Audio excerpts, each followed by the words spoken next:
সিজদায় যাই, আল্লাহকে তো দেখি না। নামাজ পড়ি, আল্লাহকে তো দেখি না। সিজদায় যাওয়ার আগে পেটটাকে হালাল করেন। সিজদায় যাওয়ার আগে মুখটাকে গীবত মুক্ত করেন। সিজদায় যাওয়ার আগে বাবা মার মুহাব্বত, বাবা মার দোয়া নিশ্চিত করেন। যান সিজদায়, আসসালাতু মেরাজুল মুমিনিন হয়ে যাবে। আল্লাহ, আমি আপনাকে এত এত সুন্দর অবয়বে দেখেছি, আমার উম্মত যদি আপনাকে একটু দেখতো তারা ধন্য হয়ে যেত।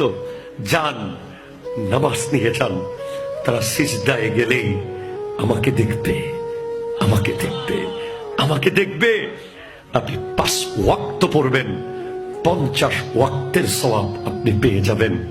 আপনি 5 ওয়াক্ত পড়বেন, 50 ওয়াক্তের সওয়াব আপনি পেয়ে যাবেন। আল্লাহ পাক আমাদেরকে 5 ওয়াক্ত নামাজ অবশ্যই পড়ার তৌফিক দান করুন।